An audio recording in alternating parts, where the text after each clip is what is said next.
묵상치될 말씀은 요한복음 19장 30절 말씀입니다. 다 함께 합독하겠습니다. 예수께서 신 포도주를 받으신 후에 이르시되 다 이루었다 하시고 머리를 숙이니 영혼이 떠나가시니라. 아멘. 오늘은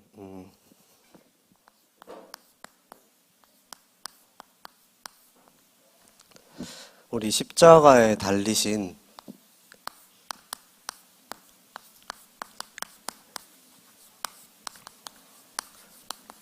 예수님이라는 제목으로 함께 말씀을 나눠보겠습니다.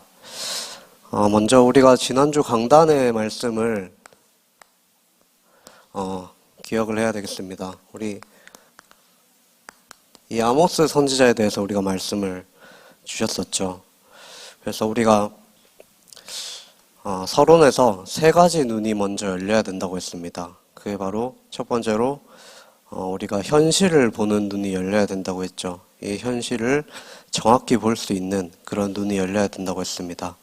근데 우리가 이런 현실을 볼 수 있는 그런 눈이 열려야 되겠지만 이 현실만 보게 되면 사실 틀린 판단을 하게 되는 경우가 많습니다. 그래서 우리 하나님의 자녀는 이 현실을 넘어서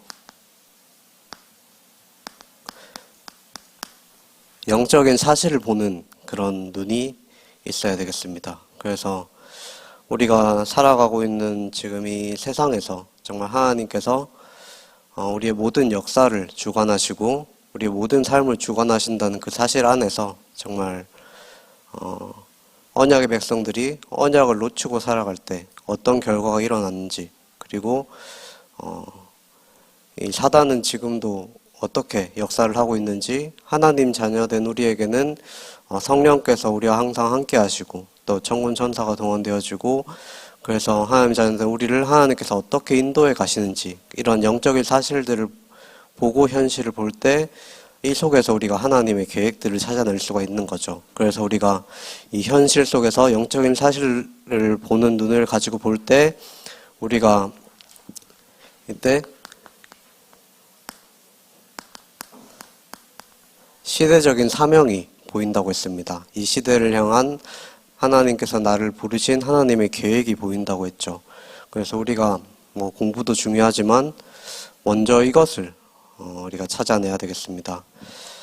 그래서 우리가 이 아모스서에 대해서 지난주에 말씀을 들었는데, 이 아모스는 무거운 짐진 자라는 뜻의 이름의 뜻을 가지고 있었죠. 그래서 이 아모스가 남유다 출신이었지만 이 여로보암 2세 때 북이스라엘에서 활동했던 선지자였다고 했습니다. 그래서 이 아모스는 하나님의 공의와 정의를 외쳤던 그런 선지자였다고 했죠. 그 아모스가 활동했던 그때 당시 배경을 보면 이제 어떻게 보면 이제 남유다와 북이스라엘 이 사람들이 그간에 이제 다윗과 솔로몬 이후에 이 정치적으로 경제적으로 많은 풍요와 번영을 누렸던 이런 최전성기라고 할 수 있었던 그런 때였습니다. 그래서 근데 그와는 좀 대조적으로 많은 부패와 타락이 또 있었던 시기였죠. 우상 숭배로 인해서 하나님의 말씀을 버리고 또 그걸로 인해서 많은 종교적으로도 그렇고 또 정치적으로도 그렇고 이 도덕적 부패 현상들이 계속해서 일어난 상황이었습니다. 그래서 그 결과로 그 이스라엘 백성들에게는 계속해서 재앙이 일어났죠. 성경에 역사적으로 기록될 만큼 그런 큰 지진, 이런 자연재해가 일어나기도 했고, 또 많은 나라들이 또 침략을 해서 이스라엘 백성들이 어려움을 당했던 그런 시기였습니다. 그래서 이러한 시기 때 아모스 선지자를 하나님께서 부르셔서 그때 당시 남유다보다 더 타락이 심했던 이 북이스라엘로 보내신 거죠. 그래서 이 북이스라엘에서 하나님의 공의와 회복을 외쳤던 선지자가 바로 이 아모스 선지자였습니다. 그래서 우리가 이 하나님의 공의 또 정의, 공정, 평등, 이거를 이제 많은 사람들도 외치고 있죠. 이 시대에 사는 사람들도 외치고 있는데 우리가 물론 정의로워야 되고 공정해야 되고 평등해야 되겠지만 우리가 올바른 기준을 가지고 이것을 외쳐야 되겠죠. 그래서 우리가 올바른 기준을 가지려면 이 기준을 주신 분이 누구신가를 알아야 됩니다. 그게 바로 하나님이시죠. 그래서 우리가 뭔가 정의를 외치고 공의를 외치기 이전에 우리가 하나님이 어떤 분이신가 그걸 먼저 알아야 되겠습니다. 그래서 이 하나님께서는 이 죄에 대해서 심판하시는 이 공의의 하나님이라고 했죠. 그래서 이때 당시 아모스 때는 이제 하나님께서 이제 하나님의 백성들뿐만이 아니라 이 하나님의 백성들을 침략하고 괴롭혔던 이런 이방 나라의 죄에 대해서 심판하실 것을 또 예언을 했습니다. 그래서 이 이스라엘을 침략하고 무자비하게 죽였던 이런 다메섹이나 또 여러 많은 나라들이 있었죠. 또 악을 일삼고 하나님의 백성들을 에돔에 팔아넘긴 이런 블레셋, 또 이스라엘과의 조약을 파기하고 이스라엘 백성들을 대상으로 인신매매를 했던 이런 두로 왕국, 또 끊임없이 이스라엘 방해하고 공격에 빠뜨린 이런 에돔 족속들, 이런 많은 나라들을 하나님께서 심판하실 것을 예언하시고 결국에는 이제 심판을 당하게 됐죠. 그래서 우리가 이것을 볼 때 하나님께서는 단순히 이스라엘만 다스리고 통치하시는 하나님이 아니라 전 인류의 역사를 움직이시고 다스리시는 하나님이라는 사실을 우리는 기억을 해야 되겠습니다. 그래서 이 모든 하나님 만드신 이 모든 세상의 절대 주권자가 하나님이라는 거죠. 그래서 이 죄악을 저질렀을 때 하나님께서는 이 죄에 대해서 반드시 심판하시는 그런 공의의 하나님이시라는 겁니다. 그리고 또 두 번째로 이 여호와의 율법을 멸시하고 또 율례를 지키지 않고 우상 숭배를 했던 이 언약의 백성들, 남유다 북이스라엘 백성들 또한 심판하실 것을 예언을 하고 있죠. 그래서 이 언약의 백성들의 죄를 하나님께서 언약의 백성인데도 불구하고 심판하신 이유가 있다고 했습니다. 그게 바로 이제 그들이 언약을 놓쳤기 때문이죠. 첫 번째로는. 그래서 이 이스라엘 백성들이 애굽의 노예에서 어떻게 해방되었는가, 이 구원의 은혜를 잊어버린 것입니다. 그리고 또 40년 동안 광야 생활을 하면서 하나님께서 인도에 오셨던, 어떻게 이렇게 인도에 오시고 책임지시고 입히시고 먹이시고 살리셨는가 하는 그런 은혜를 또 잊어버리게 됐죠. 그리고 이 가나안 땅을 정복할 때 하나님께서 힘을 주셔서 그렇게 정복을 하게 됐는데 그거는 싹 다 잊어버리고 자기네들이 이제 잘나서 그렇게 승리했다, 그렇게 도취감에 또 빠져버린 것이죠. 그래서 하나님이 구원하시고, 결론적으로 말하면 하나님께서 구원하시고 하나님께서 은혜 주셨다는 그 사실을 잊어버린 것입니다. 그것을 잊어버리니까 하나님께서 그 이스라엘 백성들을 부르신 그 사명 또한 잊어버리게 됐겠죠. 하나님께서 이스라엘 백성들을 통해서 모든 민족이 구원을 받을 수 있도록, 그래서 여호와 이름이 높여질 수 있도록, 그래서 이스라엘 백성들을 택하신 것인데, 이스라엘 백성들은 자기네들이 또 잘나서 하나님께서 택하신 백성인 줄 알고 이런 선민 사상에 빠져서 이제 모든 다른 이방 나라들은 괄시하고 무시하고 이런 상황에 있었죠. 그리고 또 두 번째 이유는 이제 언약을 놓쳐서 재앙이 또 임했다고 했습니다, 아까. 그래서 이 재앙이 임했는데도 불구하고 끝까지 하나님께로 돌아오지 않았기 때문에 결국에는 이 멸망 가운데 이럴 수밖에 없게 된 것이죠. 그런데 또 우리가 하나님께서 이 죄에 대해서 반드시 심판하시는 공의의 하나님이시지만 이 하나님께서는 또한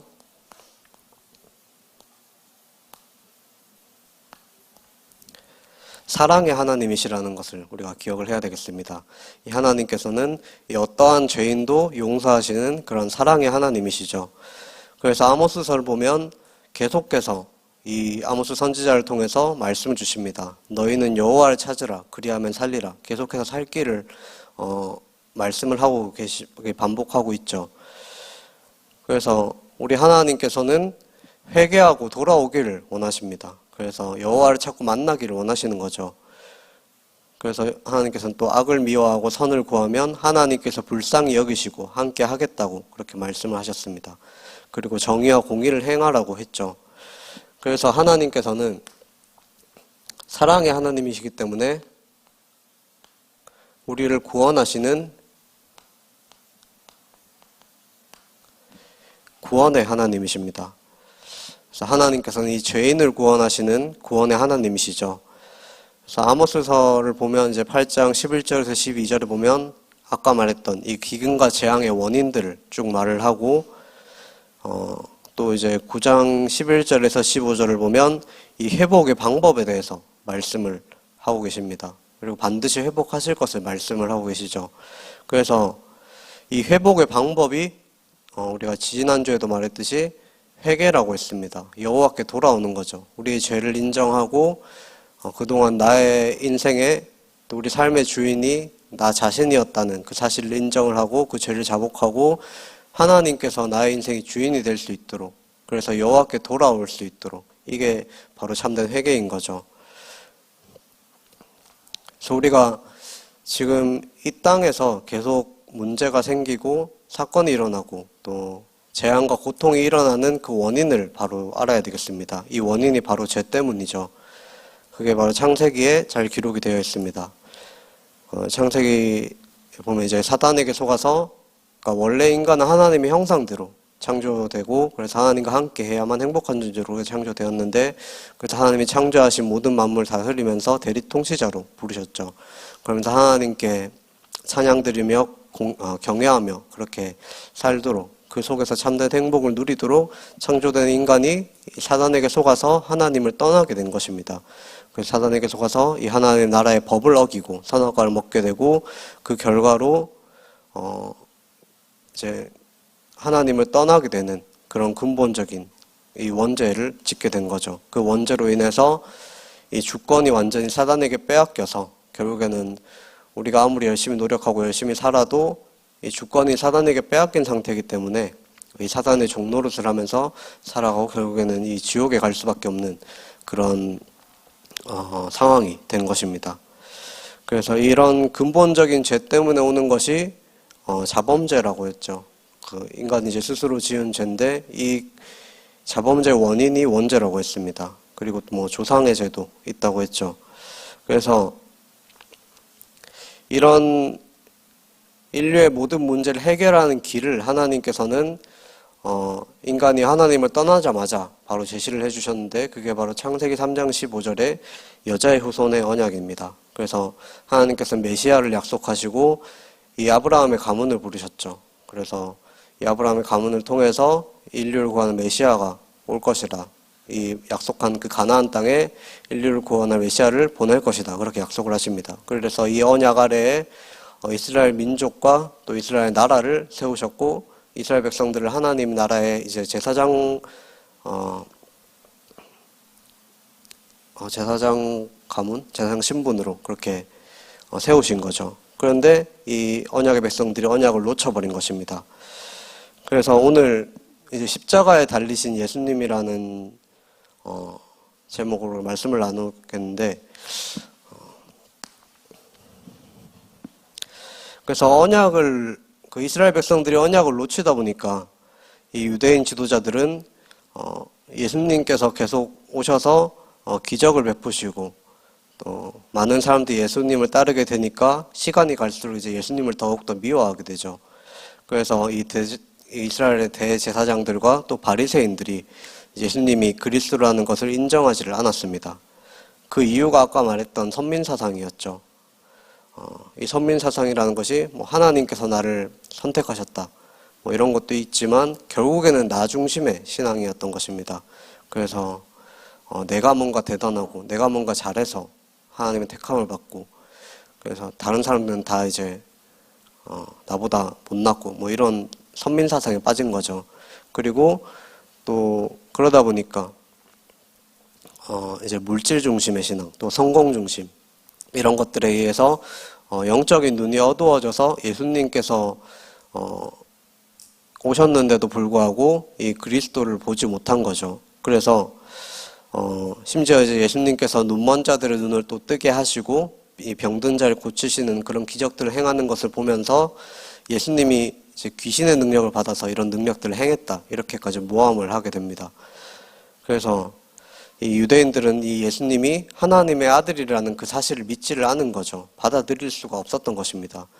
그래서 이 대제사장들과 지도자들은 결국에는 이 예수님을 죽이기로 결심을 한 것입니다. 그래서 이 예수님의 제자 중에 가룟 유다라는 사람이 있었죠. 이 가룟 유다는 이 제사장들과 지도자들과 또 작당 모의를 해서 예수님을 팔아넘길 그런 계획을 세우고 결국에는 은하 30개를 가지고 이 예수님을 배신하고 팔아넘기게 됩니다. 결국에는 이제 이 제사장들의 종들과 또 로마 군인들이 이 예수님께 와서 이제 잡으러 왔죠. 근데 예수님께서는 이런 로마의 군대들과 또 많은 사람들을 이길 수 있는 그런 힘을 가지고 있었지만 하나님의 일을 이루어야 되기 때문에 순순히 이제 끌려가신 거죠. 그래서 예수님의 제자들 중에서도 이 베드로와 요한 이 두 사람을 제외하고 나머지 제자들은 다 도망을 가게 됩니다. 심지어는 이제 베드로는 나중에 이제 예수님을 몰래 따라가다가 네가 예수님의 제자 아니냐 이런 추궁을 당하니까 예수님을 부인하고 욕하고 물론 나중에 돌아오긴 했지만 또 도망을 가게 됐죠. 그래서 이런 이 대제사장들과 로마의 군인들이 예수님을 잡아와서 예수님의 죄를 밝혀내려고 노력을 했지만 예수님께서는 아무런 죄가 없었죠.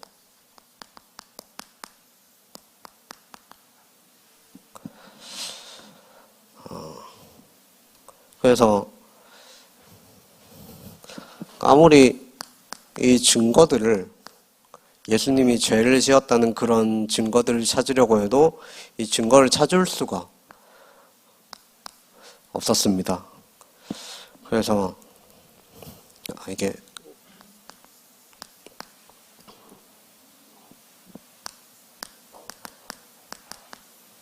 마태복음 26장 57절에서 61절 말씀이죠.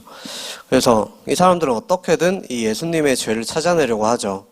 그래서 이 대제사장이 예수님에게 네가 하나님의 아들이냐 이렇게 묻습니다. 그래서 예수님은 그렇다고 대답을 하죠. 사실이니까. 그래서 이 대제사장들은 이걸 가지고 꼬투리를 잡습니다. 이 예수님이 하나님을 아버지라고 부른 이 죄를 꼬투리로 잡고 사형 선고를 받게 되죠.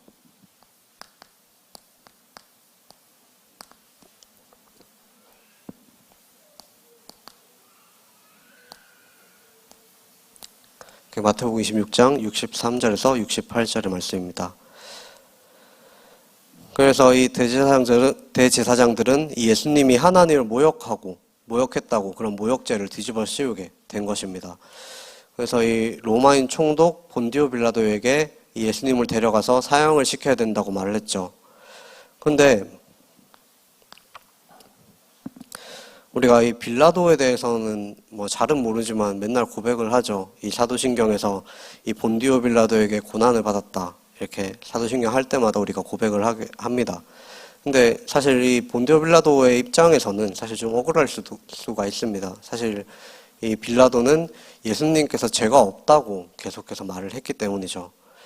그래서 이 빌라도는 예수님에 대해서 계속 조사를 했지만 아무리 찾아봐도 이 죄를 찾을 수가 없었습니다. 그래서 이 빌라도는 또 대제사장들과 지도자들이 이 예수님을 질투해서 죽이려고 한다는 그 사실도 결국에 알아내게 되죠.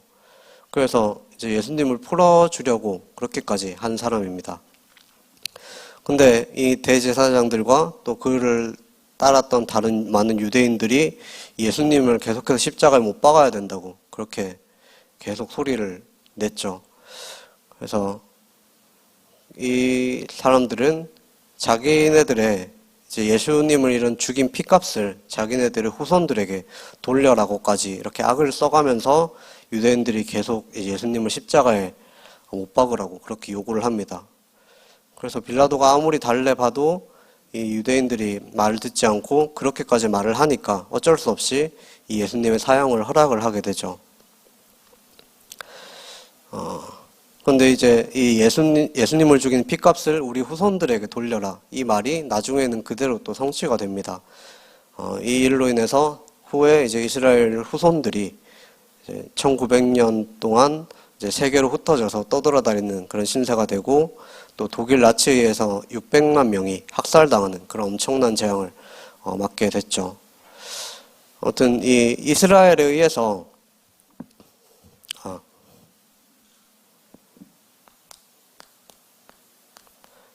이 빌라도가 아무리 죄를 찾아도 죄를 찾지 못했었죠.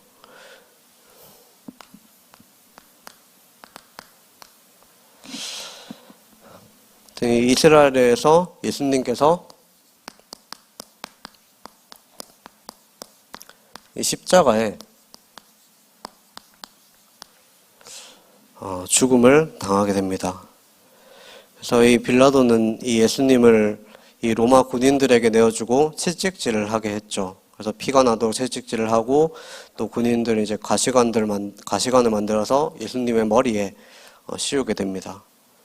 그리고 예수님께 이 자줏빛 옷을 입히고, 또 얼굴을 때리고, 또 예수님을 십자가에 못 박기 위해서 언덕 위로 끌고 가서 이 나무 십자가를 못 박고 이 목숨이 끊어질 때까지 그곳에 세워뒀죠.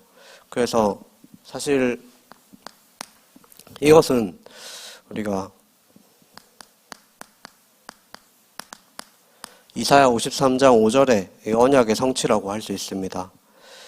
그래서 이사야 53장 5절에 그가 찔림은 우리의 허물 때문이요 또 그가 상함은 우리의 죄악 때문이라. 그래서 이 말씀이 요한복음 19장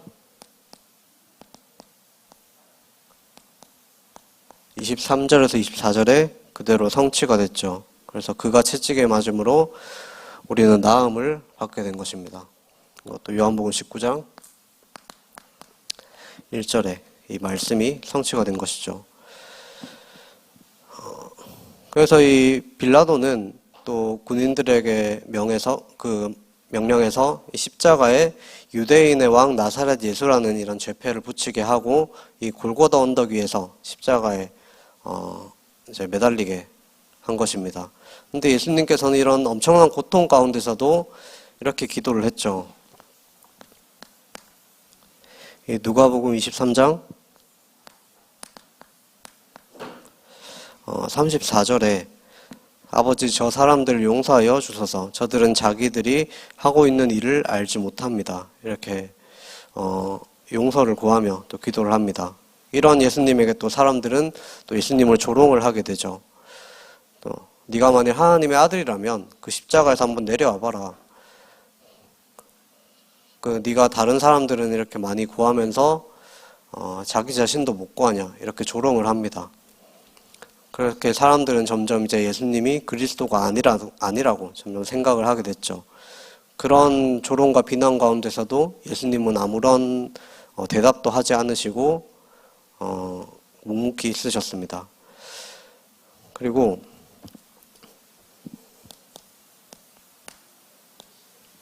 이 마가복음 15장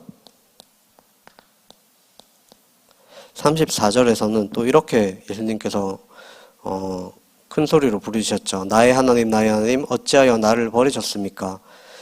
그래서 예수님께서 이런 고백을 하셨는데 이렇게 소리쳐 외치셨는데 우리가 이 말의 의미를 좀 잘 생각을 해봐야 되겠습니다. 예수님은 이때 당시 이 상황이 단순히 뭔가 괴롭기 때문에 하신 말씀이 아니셨습니다. 물론 괴롭기도 하셨겠죠. 이 말씀이 이 시편 22편 1절에 말씀을 인용하신 거죠. 그래서 하나님의 아들이신 예수님께서 이 땅에 오신 것은 이 하나님의 말씀을 온전히 이루기 위해서 이 땅에 오신 것입니다. 그래서 예수님께서는 이 순간에 하나님께 철저하게 버림받는 그런 경험을 하신 것이죠. 그래서 하나님께 철저하게 버림을 받아야 될 이유가 있었습니다. 그게 바로 우리의 죄 때문인 거죠. 그래서 이 성경은 바로 이게 이 예수님께서 우리를 구원하시는 방법이라고 말을 하고 있는 것입니다. 그래서 예수님께서 우리의 모든 죄와 이 모든 저주로부터 구원하시기 위해서 예수님께서 오셨는데, 이 예수님께서 우리를 구원하시는 방법이 바로 우리의 모든 죄를 뒤집어 쓰고 철저하게 버림받으시는 것이 바로 하나님의 방법이었죠. 그래서 이 고백을 한 이후에 예수님께서는 요한복음 19장 30절에 다 이루었다 이렇게 고백을 하면서 하나님께로 아버지 제 영혼은 당신께 맡깁니다 이렇게 말씀을 하고 떠나시게 됩니다. 그래서 우리가 이 요한복음 19장 30절 이 말씀이 정말 중요한 말씀이죠. 예수님께서 다 이루었다는 말씀은 이 말은 이제 십자가에 못 박히는 그런 처형은 이제 끔찍한 고통을 받고 죽게 만드는 그런 방법이었죠. 근데 예수님께서 겪으신 고통은 그것보다 훨씬 더 컸던 것입니다. 그래서 예수님께서 십자가에 달려있는 동안 하나님께서는 아까 말한 것처럼 예수님을 철저하게 외면을 하고 또 우리의 죄에 대한 그런 모든 분노를 자신의 아들에게 모두 이제 다 쏟으셨죠. 그래서 예수님께서는 죄 없는 몸으로 이 땅에 오셨지만 우리의 죄를 그대로 다 감당하시고 받으시고 짊어지셨고 그 죄에 대한 심판을 받으신 사건이 바로 이 십자가 사건이라는 것을 우리는 기억을 해야 되겠습니다. 그래서 예수님께서 다 이루었다고 하셨을 때 이 모든 심판이 다 끝났다는 것을 의미를 하는 거죠. 그래서 우리의 죄값이 모두 치러졌다는 그런 의미입니다. 그래서 이 예수님을 믿는 사람들에 대한 그 하나님을 떠나고 이 죄를 지은 이 인간에 대한 이제 모든 분노가 다 사라졌다는 것을 의미를 하는 것입니다. 그래서 이 십자가의 사건과 예수님께서 다 이루셨다는 이 고백은 정말로 중요하다고 볼 수가 있죠. 그래서 이 예수님께서 이 십자가에서 숨을 거두셨을 때 놀라운 일들이 일어나게 됐죠. 그게 마태복음 27장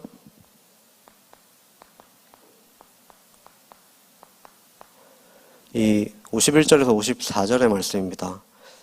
지성소의 입구를 막고 있던 그런 성소의 휘장이 찢어졌다고 했습니다. 휘장이 이제 위에서부터 밑에서부터 찢어졌나요? 위에서부터 찢어졌죠.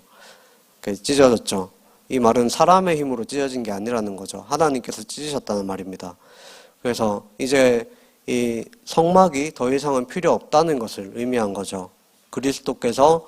예수 그리스도께서 자신의 몸으로 참된 성전을 완성을 하셨고 이제는 제사를 통해서가 아니라 이 그리스도를 믿는 믿음으로 말미암아 구원을 받게 되었다는 그런 의미입니다. 그리고 또 이 무덤 입구를 막고 있던 돌들이 터지고 이 죽어서 장례된 성도들 몇 명이 또 다시 살아나서 집으로 돌아가는 그런 일들도 일어나게 되고 또 이방인인 로마 백부장이 예수님이 진실로 하나님의 아들이었다고 이런 고백까지 하게 됐죠. 그게 이 51절부터 54절까지의 말씀입니다. 아까 말한 것처럼 예수님께서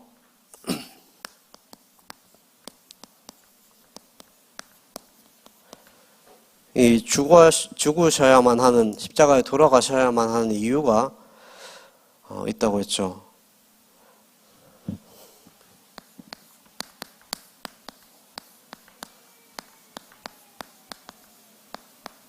이게 바로 하나님께서 우리를 사랑하신다는 그 사랑의 증거인 것입니다. 로마서 5장 8절에 우리가 아직 죄인 되었을 때 그리스도께서 우리를 위하여 죽으심으로 하나님께서 우리에 대한 자기의 사랑을 확증하셨다고 했습니다. 그래서 죄인 된 우리를 위해서 죽으심으로써 우리에 대한 자기의 사랑을 확실히 이런 증거를 보여주셨죠. 그리고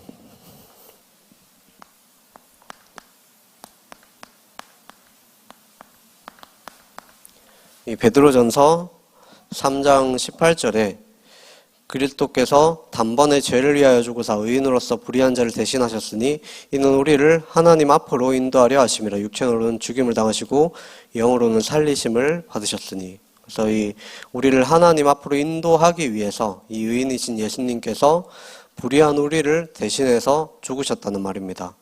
그리고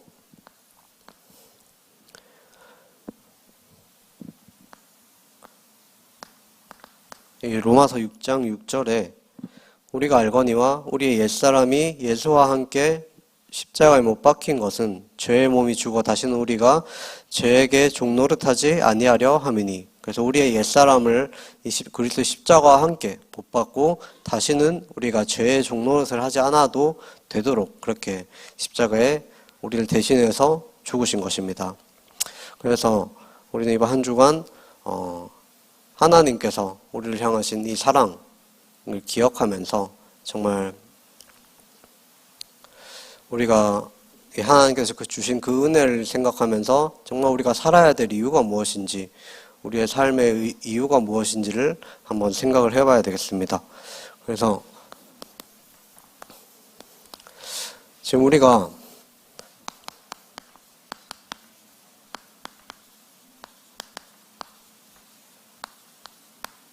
11월 15일에 새생명 초청주일을 앞두고 있죠. 이 시대는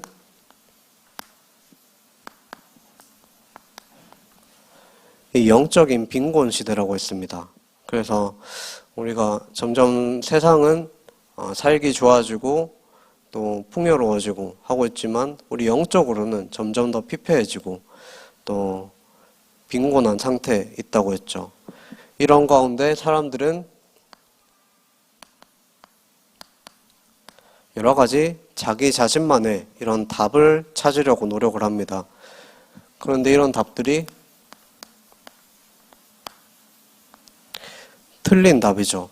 왜냐하면 하나님을 떠난 인간은 이 죄 가운데 있는 인간은 하나님을 만나지 않고서는 다른 방법으로는 절대로 이 문제를 해결할 수가 없기 때문입니다. 그래서 이런 답을 모르기 때문에 이 틀린 답을 찾게 되고 점점 더 부패하고 타락을 할 수밖에 없는 거죠. 그래서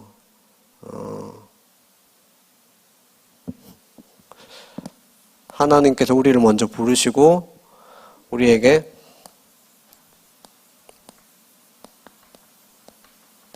이 참된 해답을 주신 것입니다. 그게 바로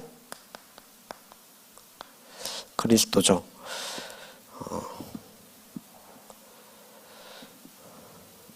그래서 이런 시대에 우리는 이 하나님께서 우리를 부르신 이유를 정말 정확히 알고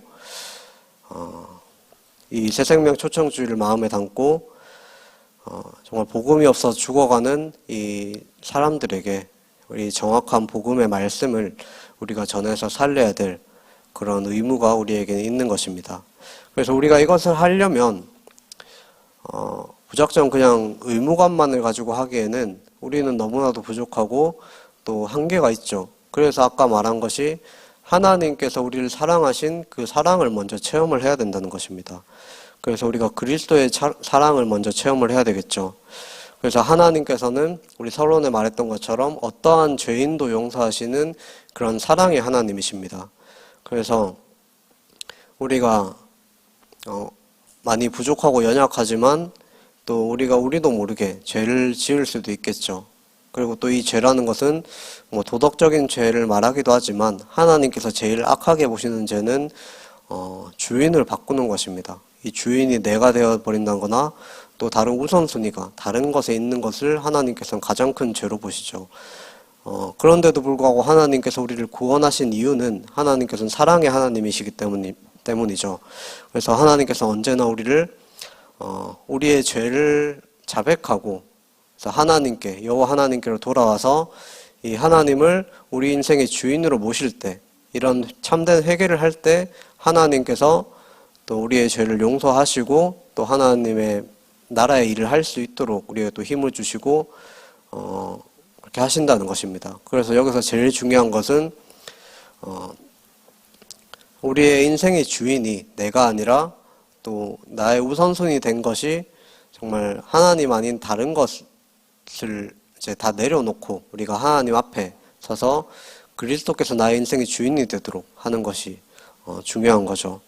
그래서 우리가 구원받은 하나님의 자녀로서 참된 선과 참된 정의, 참된 공의를 행하는 삶을 살아야 되는데, 이것을 할 수 있는 것은 정말 참된 선이라는 것은 이 아까 말한 것처럼 이 나 중심의 삶을 내려놓고 오직 복음, 오직 그리스도 중심의 삶을 사는 것입니다.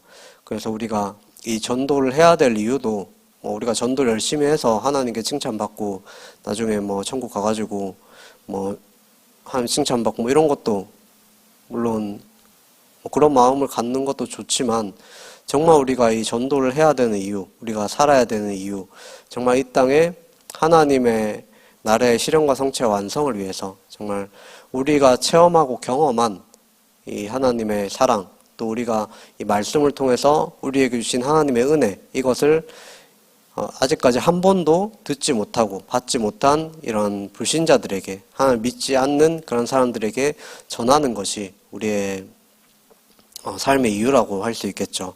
그래서 우리가 이 전도와 선교와 세계복음을 위해서 살아야 되는데, 이것이 우리가 단순히 목사님이 말해서, 전도사님이 말해서 하는 것이 아니라 정말 이것이 우리의 언약으로 붙잡아질 수 있도록, 그래서 정말 우리가 우리의 삶 속에서 이 하나님의 사랑이 체험될 수 있는 우리 큰사랑교회 청소년부 여러분들 되시기를 간절히 소원하겠습니다. 네, 기도하겠습니다. 살아계신 하나님 아버지, 정말 은혜와 사랑에 감사를 드립니다. 정말 우리를 이 영만 죄악 가운데서 우리를 이 그리스도의 십자가의 보혈로 우리를 구원하시고 또 하나님의 자녀로 삼아주신 그 은혜에 정말 감사를 드립니다. 우리가 우리에게 주신 이 하나님의 사랑과 은혜를 다른 사람에게도 전할 수 있도록 정말 우리의 삶이 오직 그리스도, 오직 하나님 나라, 오직 성령 충만, 이 언약을 붙잡고 정말 하나님이 주신 힘을 가지고 살아갈 수 있는 그런 우리 청소년부 될 수 있도록 주님께서 인도하시고 역사하여 주옵소서. 이 모든 말씀 살아계신 예수 그리스도 이름으로 기도합니다. 아멘.